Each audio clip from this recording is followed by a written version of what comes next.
So you've had officials at a bunch of practices. I'm just curious, are there any specific points of emphasis you're having them check you guys out for, or have they communicated any new things that you guys might have to adjust to?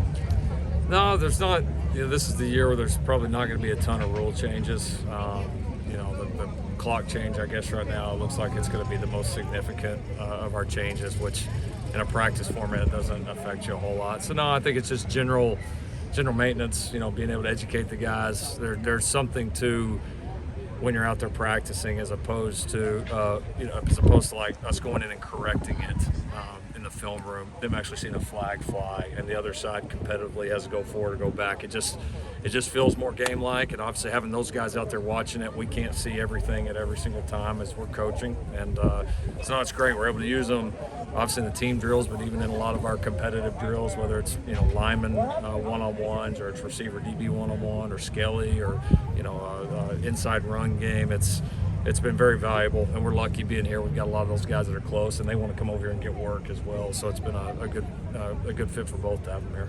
Carson Tabaracci, someone who came in with experience on both sides of the ball. What's been the process the last 2 years, just trying to find a spot for him? Well, there hasn't been much process just because he's been hurt.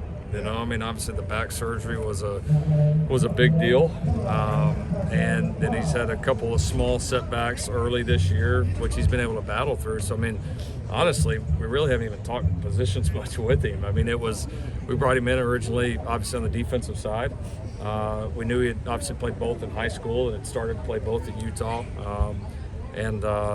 So yeah, it just as this has evolved and we finally been able to see him do some things physically, really for the first time.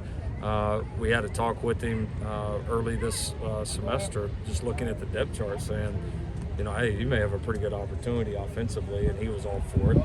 I think it's deep down where he wanted to play as well, and so yeah, he's coming to a good situation. He's getting a lot of reps. He's getting a look.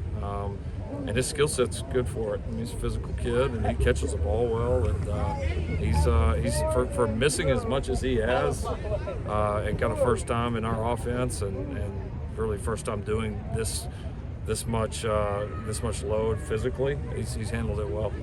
Coach, is there a position group you'd like to see a little bit more from as spring ball winds down the next couple of weeks?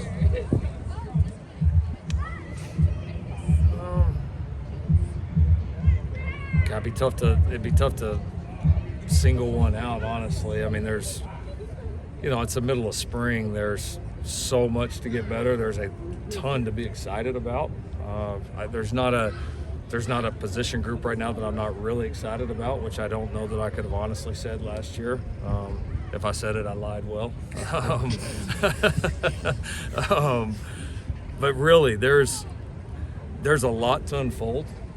There's going to be so many more position battles, and there'll be a lot of different ebbs and flows with this group through the end of spring and into the fall, that it'll be really interesting to see it all play out. And obviously we're going to add, the rest of our high school signees and probably a couple more transfers before it's all said and done as well. So, I think you got other than position groups, kind of just your classes of guys, right? You've got your new freshmen that are all promising, that need to grow up and show they're going to be contributors and can consistently do it at this level. You got your returners that have improved, but you want to see them continue to do that, and then obviously the transfers fit somewhere in the middle. We're a little over halfway through now.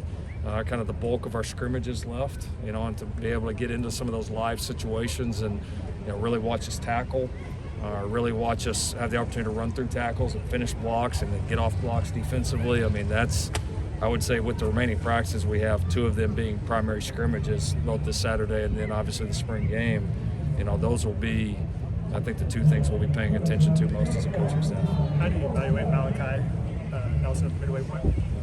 He's done well. We're repping those 3 guys along with Jake Jensen. We're giving them all a little bit. And he's done well. He's taken advantage of having those 3 older quarterbacks in the room that are obviously there to kind of help him and guide him along, and then show him pretty good examples about how we want to do it.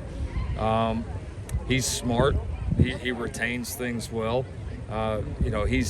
He's a little bit like Tabo right now. Coming off Not an ideal offseason from an injury standpoint. You know, you could tell he's not 100%, but the mental work that he's getting right now is great and will pay dividends. So I'm impressed with some of his recall and the things he's doing as a freshman. But you know, he's learning a lot, which will set the stage for him to really go have a great offseason like he's going to need, both physically and mentally, to be ready to compete when August gets here. Has there been a noticeable uptick in recruiting early in the recruiting process versus a year ago, and were there any changes you guys made this offseason to your approach? Yeah, I mean, I think the uptick is you're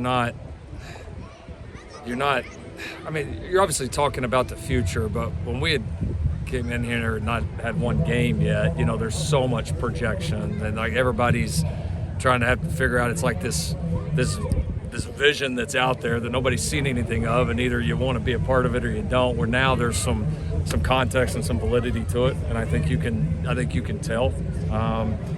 I think some of being able to start to recruit some of these positions, especially some of the key positions that are most difficult to recruit, being able to start to build those relationships a year or multiple years in advance, which is required, is very, very important. You know, listen, we were fortunate in year one that there was a lot of guys throughout the country that we had already, you know, built relationships established. It's just when we were working in a different place, and obviously, you know, several of those guys, you know, ended up here as Trojans. So that worked out well for us. But now being able to really get settled here, I think we know as a staff, like, so much more about the place and what our guys can expect, that we're, I think, a little more educated on it. And then I think, of course, we're trying to capitalize on the momentum. I mean, there's just so much momentum around this place, both with the season last year and what's upcoming, and there's going to be some cool announcements coming up here soon that are you know, just going to add to that. So we're